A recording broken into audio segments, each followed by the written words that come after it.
case today, this morning, that ethics sucks. It really does. It sucks like an intergalactic vacuum. Doesn't have to, but historically it has. And then, I mean, Nietzsche took a significantly mustached machete to the base of the traditional Christian ethics at this time. He said that ethics was invented by the weak to control the strong, to infect them with guilt and a sense of obligation to the less powerful. That Christianity in particular was a slave morality. It was popular among slaves. That's why, you know, the most powerful become the least powerful become the most powerful, the meek shall inherit the earth. And it's a way of restraining the powerful. I don't think that's particularly true, but it was a very powerful argument at the time.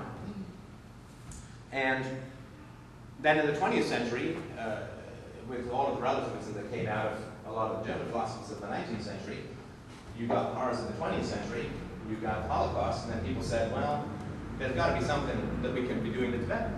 Unfortunately, then you got the twin horrors, I would say, of relativism and political correctness, which are two very strange things, right? Nothing is true, but you can't say this word.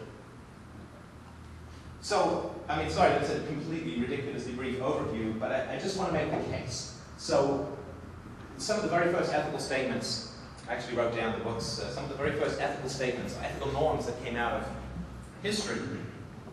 The Sumerian Farmer's Almanac and the Egyptian instructions of Amenhotep, they said, listen, if you're a rich farmer, leave some gleanings for the poor people. Because if you do, the gods will give you hair, favors, whatever it is. The gods will bless you. And this is the weird thing, this is the fundamental thing around ethics. It's two things that are essential about ethics that have failed, I would argue, in history. Why be good? Well, number one, what do they say? You'll be happy. Reason equals virtue equals happiness. That's what the Greeks gave to us, I would argue. Got to be rational. If you're rational, you can be good. And if you're good, you'll be happy. That's the carrot that they always hold out. And that's true of utilitarianism. Greatest good for the greatest number, they'll be happy, and so on. They don't just mean material good, they mean well-being and happiness. So that's the carrot that they always hold out. The ethicists always hold out this carrot. You'll be happy. But it doesn't work very well for a number of reasons. First of all, there are sadists and politicians. Sorry, I repeat myself.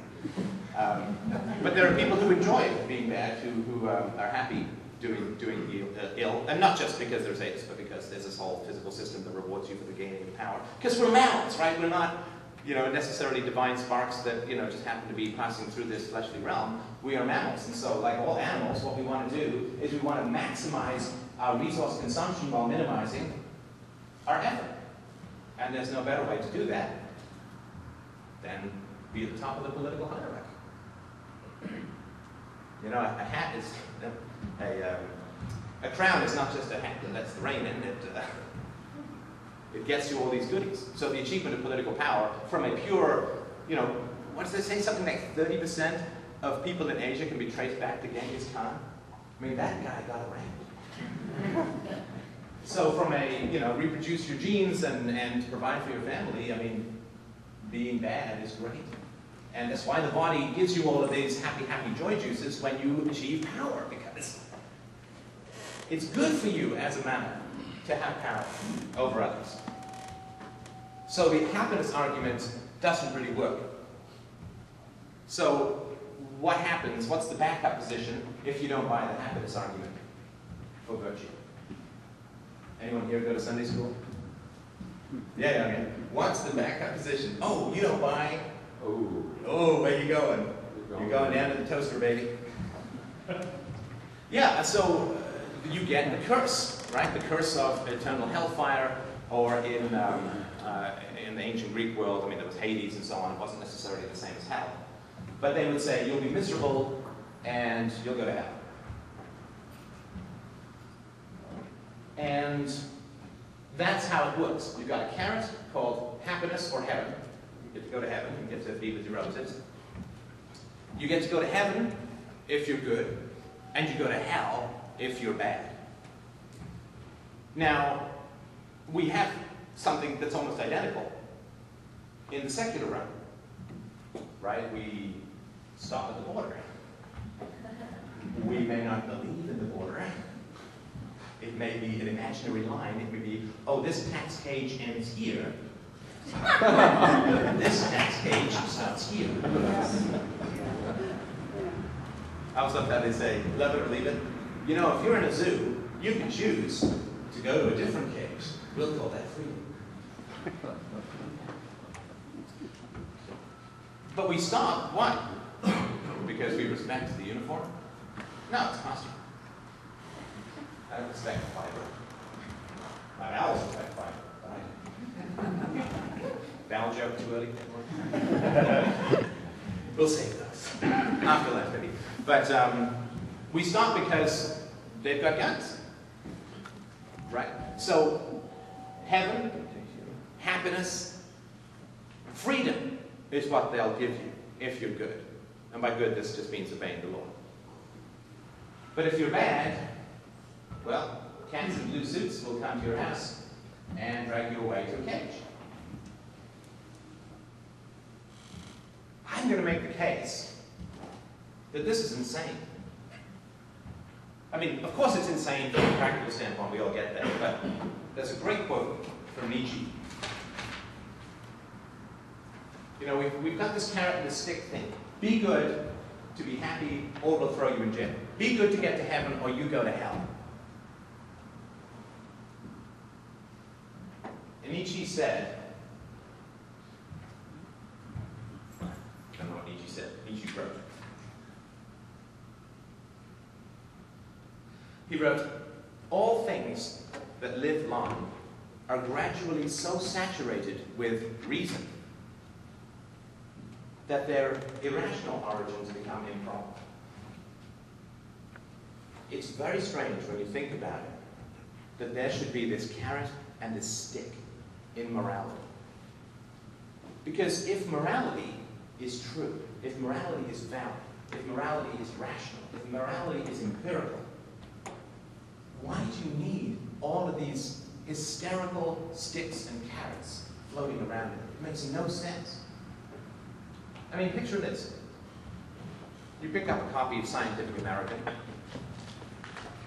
I don't know if it was around when Einstein was publishing in the early 20th century, but pick up this article of some science journal about the general theory of relativity.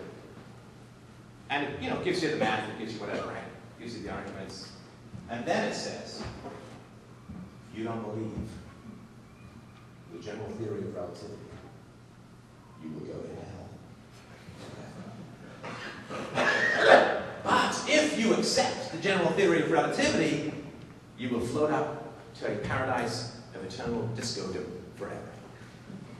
Wouldn't that be a completely bizarre thing? You have to accept that the earth goes around the sun, or we will drag you off to a cage for years and years and years. That would be very strange. If you don't believe that 2 and 2 make 4, you will be miserable, and your conscience will attack you until the day you die.